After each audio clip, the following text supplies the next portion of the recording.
اللہ فرماتا الا الذین آمنوا وعملوا الصالحات،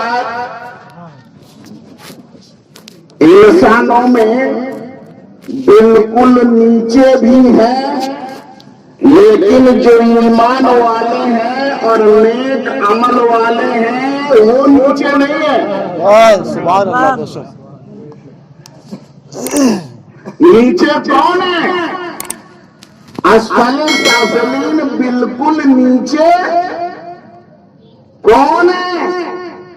ان کے بارے میں اللہ فرماتا ہے اولئک کالانعام، وہ جانوروں کی طرح،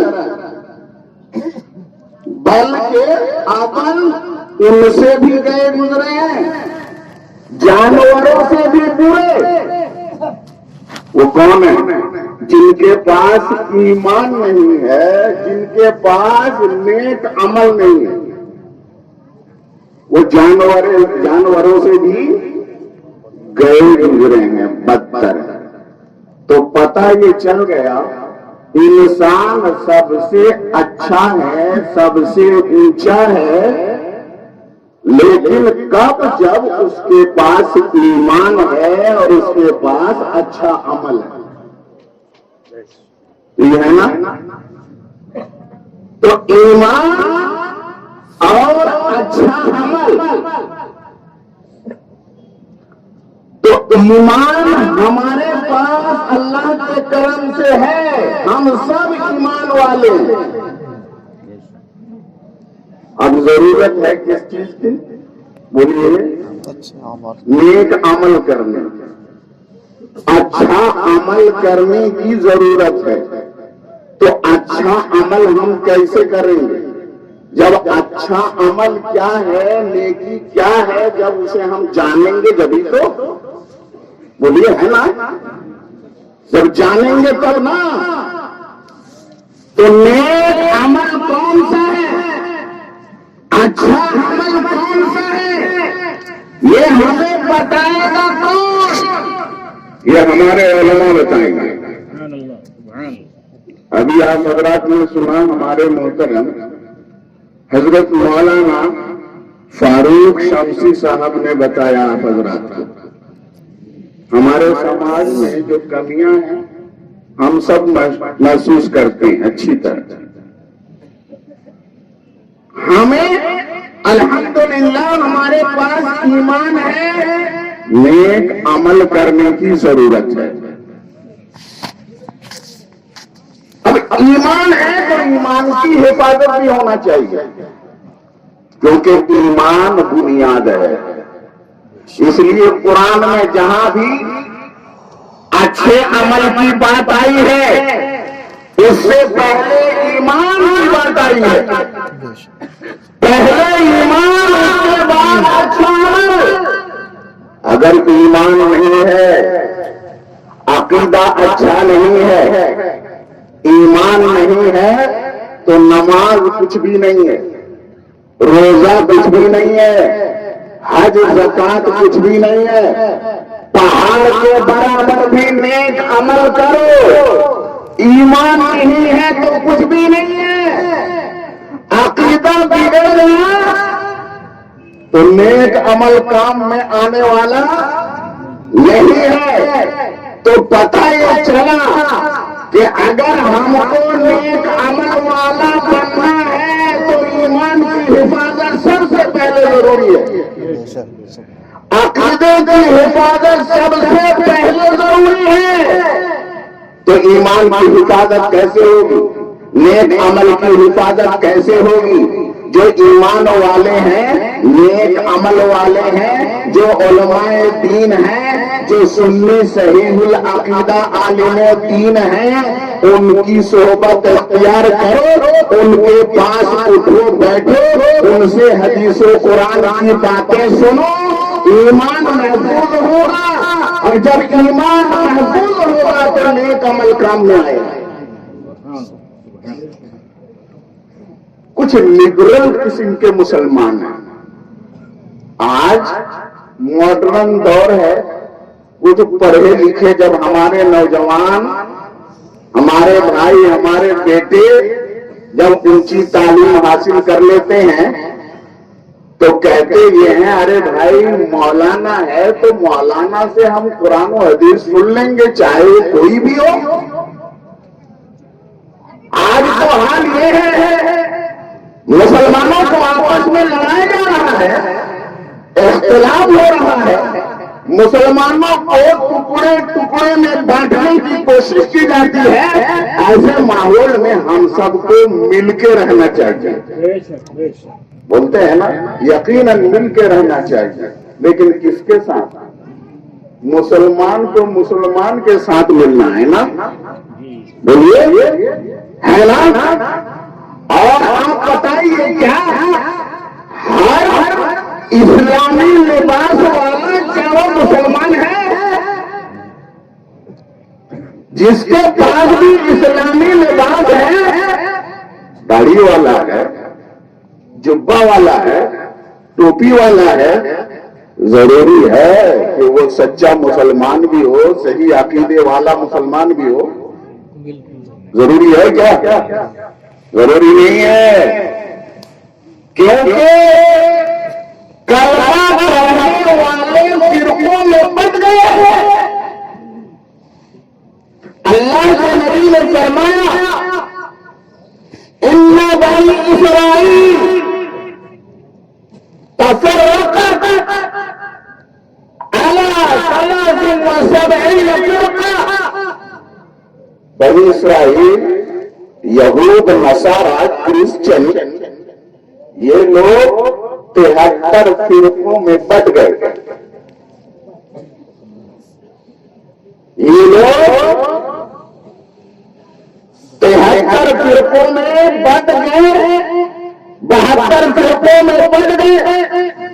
سب کے سب جہنمی ہیں. وَإِنَّ أُمَّتِي سَتَفْتَرِقُ, اور میری امت میں لوگ 73 فرقوں میں بٹ جائیں گے. كُلُّهُمْ فِي النَّارِ إِلَّا وَاحِدًا, سارے فرقے جہنم میں جائیں گے إِلَّا وَاحِدًا, مگر ایک فرقہ جنتی ہوگا.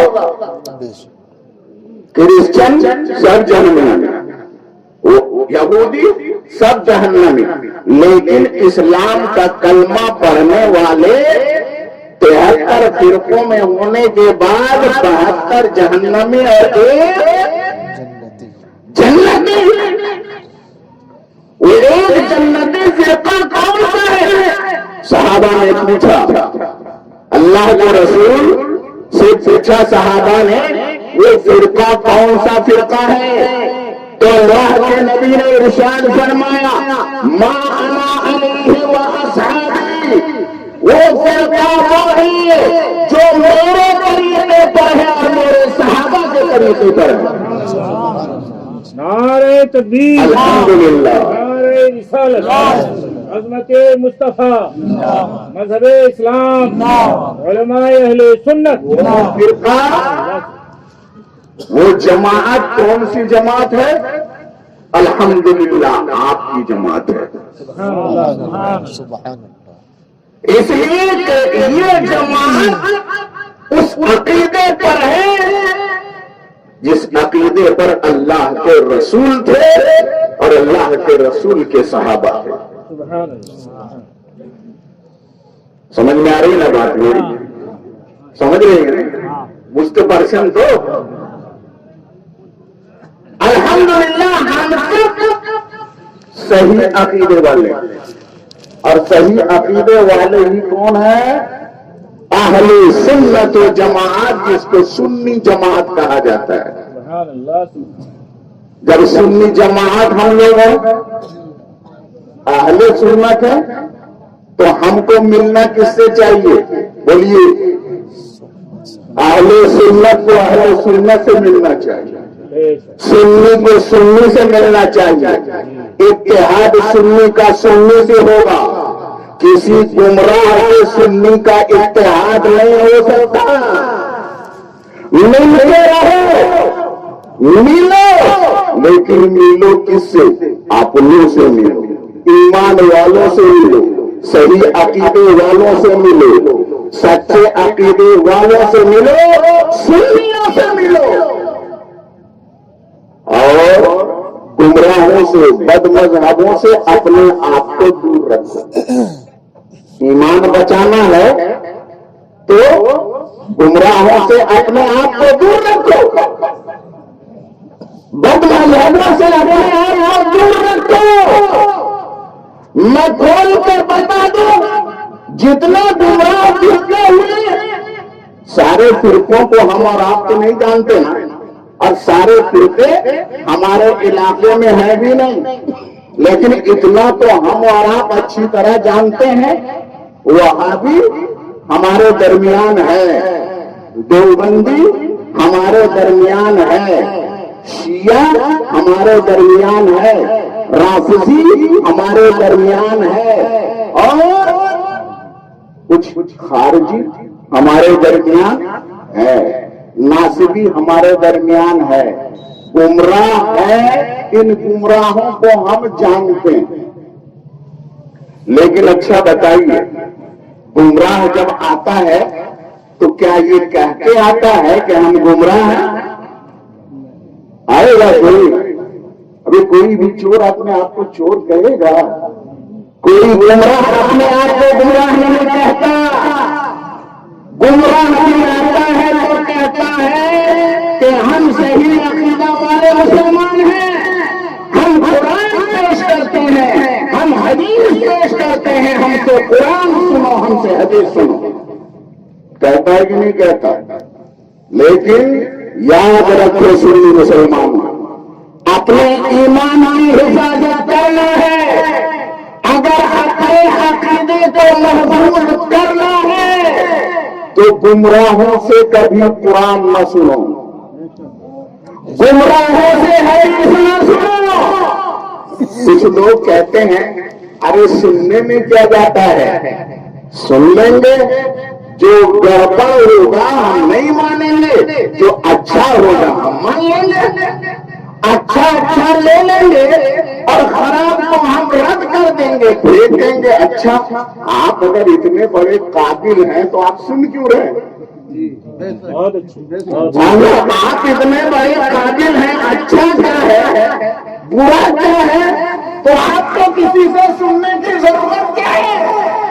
ارے آپ اور ہم کیا ہیں؟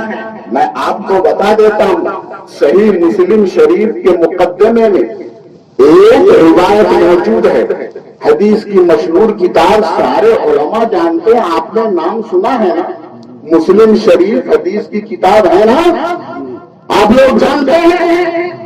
ایک جلیل القدر تابعی کسے کہتے ہیں؟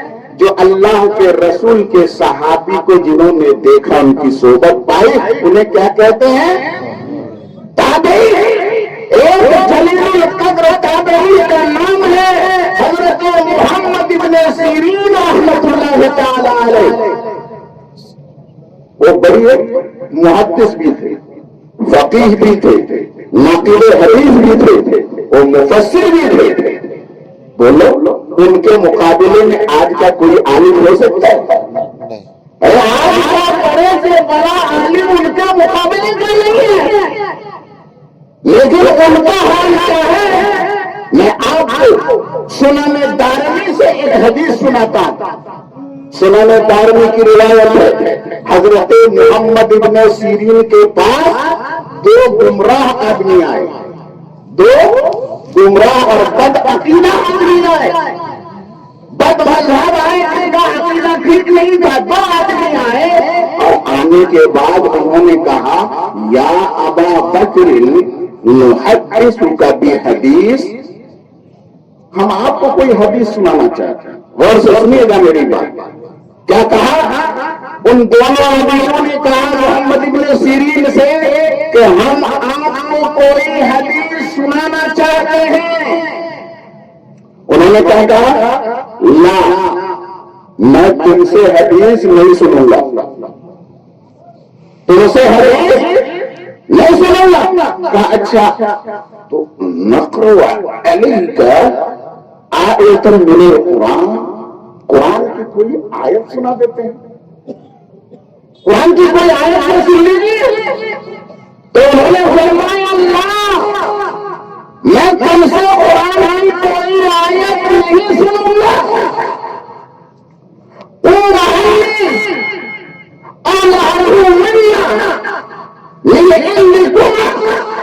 یا تو تم دونوں میرے پاس سے چلے جاؤ اور نہیں تو میں چلا جاتا ہوں.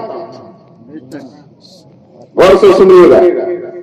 وہ دونوں چلے گئے تو پوچھنے والوں نے پوچھا کہ حضور آپ تو اتنے بڑے محدث ہیں, اتنے بڑے مفسر ہیں, وہ تو آپ کو کوئی حدیث سنانا چاہتا تھا, قرآن کی کوئی آیت سنانا چاہتا تھا, لیکن آپ نے ان سے کوئی حدیث نہیں سنی, قرآن کی کوئی آیت نہیں سنی.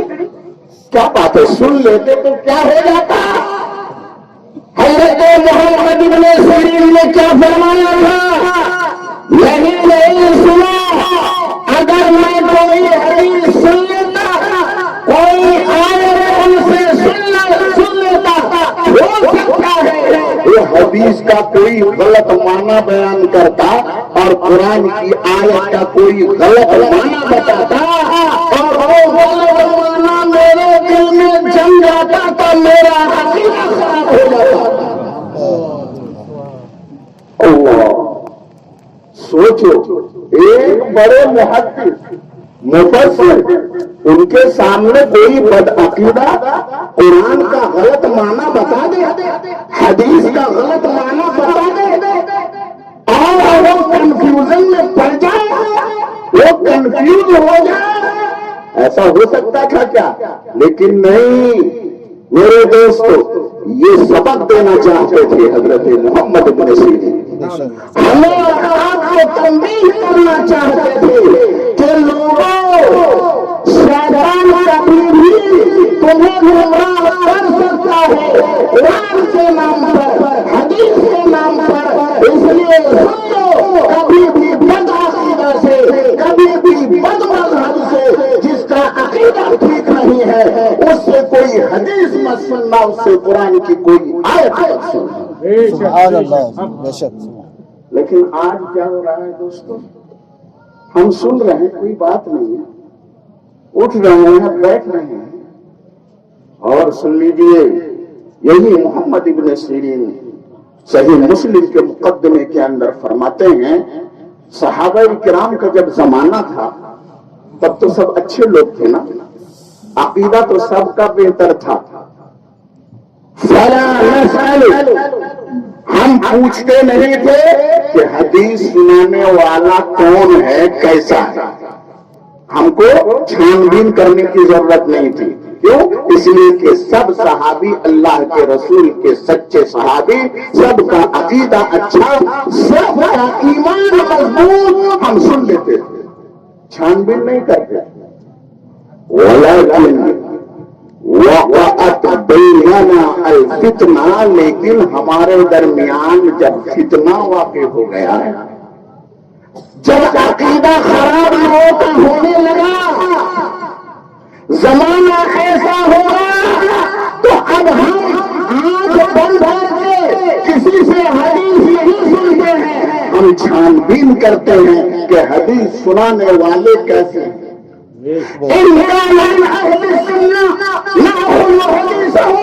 اگر سنانے والے سننے ہوتے ہیں تو ہم اس کی حدیث لیتے ہیں. اگر سنانے والے بدعقیدہ ہوتے ہیں, خراب عقیدے والے ہوتے ہیں, فلا ناخذ حدیثهم, ہم ان سے حدیث نہیں لیتے ہیں. لیکن ہم اپنا ماحول کا جائزہ لیں. آج کیا ہے, گمراہی کا دروازہ یہیں سے کھلتا ہے. وہ بھی تو عالم ہے, وہ بھی تو قرآن سنا رہا ہے, حدیث سنا رہا ہے, اس کے پاس بیٹھنے میں کیا جاتا ہے, دو باتیں سننے میں کیا ہوتا ہے.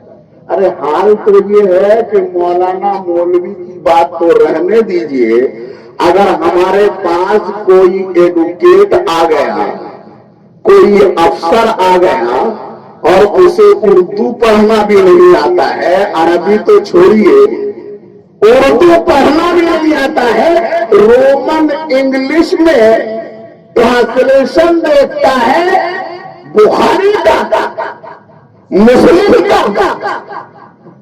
قرآن کا ٹرانسلیشن دیکھا رومن انگلش میں لکھ کے لایا، کہتا ہے قرآن کی آیت نمبر اتنا، سورہ نمبر اتنا، اللہ یہ فرماتا ہے، بخاری حدیث نمبر اتنا، اللہ کے رسول نے یہ فرمایا، اور ہمارے عوام غور سے سنتا رہے تو ماسٹر صاحب اتنی حدیث کیا؟ دوستو دین اگر اتنا ہی آسان ہوتا، ڈاکٹر کے پاس اگر دین مل جاتا، اگر افسر کے پاس علم دین مل جاتا، کسی پروفیسر کے پاس علم دین مل جاتا، تو اللہ کے نبی علماء دین کی شان بیان نہ فرماتے، یہ نہ فرماتے وَإِنَّ فَضْلَ الْعَالِمِ عَلَى الْعَابِدِ كَفَضْلِ الْقَمَرِ عَلَى سَائِرِ الْكَوَاكِبِ۔ ایک عالم دین کو جو فضیلت حاصل ہے عام لوگوں پر، باقی عابد پر، نمازی پر، نوافل پڑھنے والوں پر، عبادت گزار پر، ایک عالم کو اتنی فضیلت حاصل ہے جتنی کہ ایک چاند کو ستاروں پر فضیلت حاصل ہے۔ نعرہ تکبیر، نعرہ رسالت، عظمت علماء اہل سنت، نعرہ تکبیر۔ دوستو اللہ کے نبی نے عالم دین کی جو فضیلت بیان فرمائی، الحمدللہ عالم دین، اور اس کے بعد جو طالب علم ہے نا، علم دین سیکھنے والے، اس وقت یاد رکھیے گا کہ جتنے آپ حضرات ہیں نا یہاں پر بیٹھے ہوئے ہیں، الحمدللہ سب طالب علم ہیں اس وقت۔ سبحان اللہ، سبحان اللہ۔ ایک سرٹیفکیٹ میں دے رہا ہوں، سب طالب علم ہیں۔ جب تک آپ یہاں پر بیٹھے ہیں، قرآن سن رہے ہیں، حدیث سن رہے ہیں، آپ طالب علم ہیں۔ سبحان اللہ۔ اور طالب علم کے بارے میں اللہ کے رسول ارشاد فرماتے ہیں، من سلک طریقا یلتمس فیہ علما سہل اللہ لہ طریقا الی الجنہ۔ جو علم دین حاصل کرنے کے لیے راستہ چلتا ہے، اللہ تعالیٰ اس کے لیے جنت کا راستہ آسان فرما دیتا ہے۔ اور اللہ کے نبی نے فرمایا وَإِنَّ الْمَلَائِكَةَ لَتَضَعُ أَجْنِحَتَهَا رِضًا لِطَالِبِ الْعِلْمِ۔ اللہ کے فرشتے طالب علم کو راضی کرنے کے لیے اپنے پروں کو طالب علم کے قدموں کے نیچے بچھا دیتے ہیں۔ طالب علم کے پیروں کے نیچے فرشتے اپنے پروں کو بچھا دیتے ہیں۔ تو علم دین اس وقت آج حضرات حاصل کر رہے ہیں، ہم سب حاصل کر رہے ہیں۔ میرے دوست اور بزرگ، میں عرض کر رہا تھا کہ اپنی جو سنی علماء ہیں ان سے آپ قرآن و حدیث سنیں۔ اس کے لیے یہ تو ہوا عقیدے کا معاملہ، عقیدہ ٹھیک نہیں ہے کوئی عمل کام میں نہیں آئے گا، یہ ہم اپنی طرف سے نہیں کہتے، قرآن کا کہنا ہے کہ یہ جو ان کے پاس ایمان نہیں ہے نا، ان کے بڑے بڑے عمل کا حال کیا ہے؟ کسرار بقیت یحسبہ الظمآن ماء۔ اللہ فرماتا ہے اگر کسی کے پاس ایمان نہیں ہے، عقیدہ خراب ہے، بڑا بڑا عمل کر رہا، نماز پڑھ رہا ہے، روزہ رکھ رہا، حج کر رہا، زکات دے رہا، صدقہ و خیرات کر رہا، سوچ رہا ہے یہ نیکیاں بڑی کام میں آنے والی ہیں، ان نیکیوں کا حال کیا ہے پتا ہے؟ کسراب بقیت، ایک چٹیل میدان میں جیسے بالو ہوتا ہے نا، دور سے چمکتا ہے، ایک پیاسا پیاسے تڑپ رہا ہوتا ہے، دور سے جب بالو کو چمکتے ہوئے دیکھتا ہے تو وہ سوچتا ہے وہاں پانی ہے، دوڑتا ہے، لپک کے جاتا ہے، اور جب وہاں پہنچتا ہے تو وہاں پر کچھ نہیں پاتا، پانی نہیں ہے۔ بولو، یہی حال ان لوگوں کا ہوگا جن کے پاس عقیدہ اچھا نہیں ہے، ایمان جن کے پاس نہیں ہے سوچیں گے ہم تو بہت نیکی کرنے والے ہیں، ہمارے پاس نماز ہے، روزہ ہے، حج زکات ہے، صدقہ و خیرات ہے، نیکیاں ہیں، لیکن جب آخرت میں جب اعمال تولے جائیں گے، نیکی کا پلہ اور گناہوں کا پلہ جب سامنے ہوگا، وہ تو سوچے گا ہماری نیکیوں کا پلہ بھاری ہوگا، وہاں جب دیکھے گا کہ پلے میں تو ایک بھی نیکی نہیں ہے، ایسا نہیں ہے جیسے کہ پانی ہوگا، دیکھا کچھ بھی نہیں ہے، پانی کا نام و نشان نہیں ہے۔ اسی طریقے سے بد عقیدہ، بد مذہب، بے ایمان کا کوئی عمل اللہ کے نزدیک قبول نہیں ہے، وہاں پر وہ ہاتھ ملے گا، کچھ ہاتھ نہیں آئے گا۔ محترم حضرات، ایمان کیا ہے؟ بولیے بنیاد ہے۔ جب بنیاد ہی ٹھیک نہیں ہے، عمارت ٹھیک ہوگی؟ بولیے فاؤنڈیشن خراب ہے، عمارت ٹھیک ٹھاک ہوگی نہیں۔ اس لیے بنیاد مضبوط کرنا ضروری ہے، اس کے لیے سنی علماء کی صحبت میں بیٹھنا ہوگا، ایمان ضروری ہے۔ ہمارے یہاں عقیدے کی بھی کمزوری دھیرے دھیرے آ رہی ہے۔ ایک زمانہ کیا تھا، ہمارے بڑے بوڑھے ان کا حال کیا تھا، بزرگوں کا حال کیا تھا، کوئی بھی اگر بد عقیدہ آتا تھا، کوئی معلوم ہو جاتا کہ یہ وہابی ہے، دیوبندی ہے، اس کی بات ہی نہیں سنتا، وہ کہتا ہے سننا ہی نہیں ہے، نفرت سننا نہیں۔ اب یہ دھیرے دھیرے کم ہو رہا ہے، ختم۔ ارے سن لینے میں کیا ہے، سن لو، اچھا ہوگا تو لے لینا، خراب ہوگا تو مت لینا۔ یہی ہے چور دروازہ جس سے بد عقیدگی ہمارے اندر گھسنے کا موقع ملتا ہے۔ بس نہیں ہے تم سے۔ ارے جب محمد بن سیرین جلیل القدر تابعی نے سنا ہی نہیں تو ہم اور آپ سننا ہی نہیں ہے، بچانا ہے اپنے آپ کو تو ان سے سننا نہیں ہے۔ یہ ایمان جب ہی محفوظ رہ پائے گا، عقیدہ جب ہی ہم محفوظ رکھ سکیں گے، اس کی حفاظت کے لیے الحمدللہ ہم تنظیم علماء اہل سنت جو ہماری کمیٹی ہے، ہمارے پورے علاقے کے علماء نے مل جل کر ایک کمیٹی بنائی ہے جس کا نام ہے تنظیم علماء اہل سنت راج محل۔ اس تنظیم کے اندر میں الحمدللہ ہم لوگوں نے سلسلہ شروع کیا ہے، کیا عقائد و مسائل کا درس شروع کیا ہے ہم لوگوں نے مسجدوں میں، اور اس طرح کا پروگرام جگہ جگہ انشاءاللہ تعالی ہوگا جہاں پر لوگوں کو عقیدے سے متعلق لوگوں میں بیداری لائی جائے۔ عقیدہ کیا ہے، عمل کیا ہے، تو عقیدے کا درس ہوگا انشاءاللہ تعالی، اور وہ سلسلے وائز ہوگا۔ اس تنظیم میں الحمدللہ ہمارے سارے علماء یہاں پر جو موجود ہیں سب اس تنظیم کے رکن ہے الحمدللہ تعالی، سب کا سپورٹ حاصل ہے، اور اسی تنظیم کا ایک سیکٹر ہے، اسی کا ایک ڈپارٹ ہے دار القضاء والافتاء۔ ابھی آپ حضرات نے ہمارے محترم مولانا فاروق شمسی صاحب سے سنا، ہم اپنے مسائل کو کہاں لے کے جاتے ہیں؟ بولیے کوٹ کچہری میں لے کے جاتے ہیں۔ شریعت کے مطابق وہاں فیصلہ ہوگا نہیں ہوگا؟ ہم مسلمان ہیں، سب سے پہلے شریعت،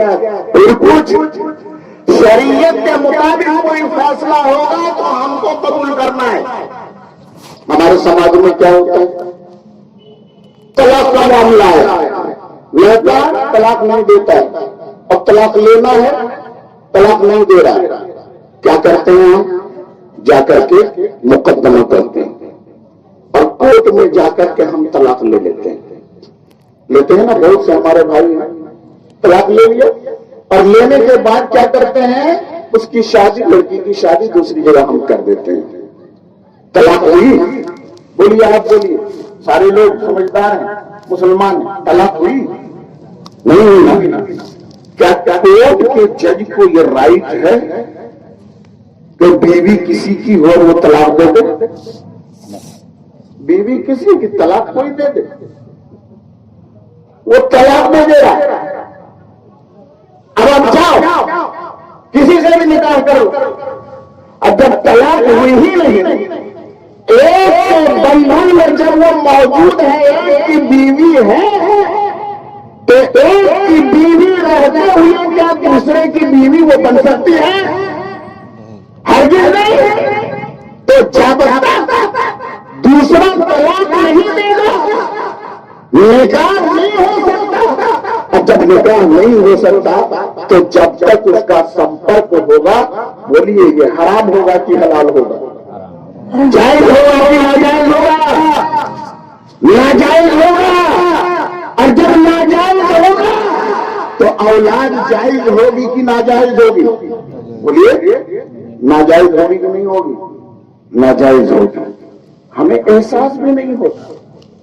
ایک مسئلہ اسی طریقے سے آتا ہے. دیکھیے کچھ مسائل ایسے ہیں، اور مسائل کے بارے میں گفتگو کر رہا ہوں.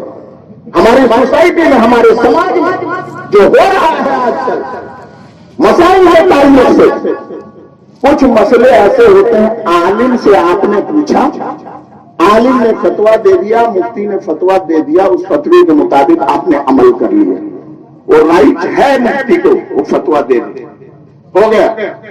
لیکن کچھ مسئلے ایسے ہیں کہ مفتی کو بھی رائٹ نہیں ہے کہ وہ فتویٰ ایسے دے کر کے اس کو نافذ کرے اور اس پہ عمل کیا جا سکے.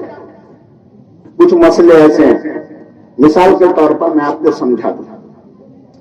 ایک لڑکی کا نکاح ہوا، اور نکاح ہونے کے بعد اس کا شوہر کمانے کے لیے کہیں گیا، اور جانے کے بعد وہ غائب ہو گیا. اس کا کچھ اتا پتا نہیں، بھولا گیا، کوئی خبر نہیں. سال گزر گیا، 2 سال گزر گئے، 4 سال گزر گئے، کچھ پتا نہیں چل رہا. اب کیا کیا جائے؟ بولیے. اب عالم علماء کے پاس آتے ہیں، ایک کے نکاح میں تو ہے نا، اب اس نے نکاح کو ختم کرنے کا رائٹ کسی بھی عالم کو، کسی بھی مفتی کو نہیں ہے. وہ اب کسی اور سے نکاح نہیں کر سکتے. اور کنڈیشن ایسا ہے، ہم سب امام اعظم کے ماننے والے ہیں. امام اعظم ابو حنیفہ کے مقلد ہیں، اس لیے ہم سب حنفی سنی مسلمان ہیں. تو امام ابو حنیفہ کا مذہب کیا ہے اس معاملے میں؟ اگر کسی عورت کا شوہر غائب ہو جائے تو عورت کیا کرے گی؟ امام اعظم کا زمانہ بہت پاکیزہ زمانہ تھا، چونکہ آپ تابعی تھے، تو تابعی تھے تو زمانہ بڑا پاک صاف ستھرا تھا. اس لیے امام اعظم ابو حنیفہ کا مذہب یہ فتویٰ یہ ہے کہ 70 سال تک وہ عورت انتظار کرے. کا مطلب یعنی شوہر اگر مان لیجئے 40 سال کی عمر میں غائب ہوا تو 30 سال تک وہ عورت انتظار کرے. غور سے سنیے، 30 سال تک انتظار کرے. اس کے بعد قاضی کیا کرے گا؟ مفتی بھی نہیں، قاضی شرع کے پاس مقدمہ دائر کرے گی. قاضی پھر تفتیش کروانے کے بعد فیصلہ کر دے گا کہ اس کا شوہر مر چکا ہے، اس کو مرتو گھوشت کر دے گا، اور عورت سے کہے گا کہ تم سود کی عدت گزارو 4 مہینہ 10 دن، اب گزارنے کے بعد تم کسی سے نکاح کر سکتی ہو. آج کا زمانہ تو بدل گیا ہے نا.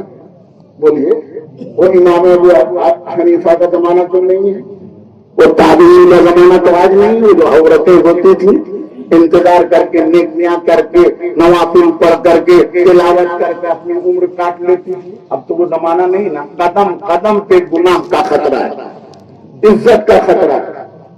تو اب علماء، ہمارے حنفی علماء نے یہ فیصلہ کیا کہ اس مسئلے میں امام مالک کا مذہب یہ ہے کہ 4 سال تک اس عورت کو، یعنی جب عورت مقدمہ پیش کرے قاضی کے پاس تو قاضی فیصلہ کرے گا کہ 4 سال تک تم انتظار کرو اور ڈھونڈو، تلاش کرو. اور خود بھی قاضی کیا کرے گا؟ اپنے اندر سے اس کو تلاش کروائے گا، ڈھونڈوائے گا.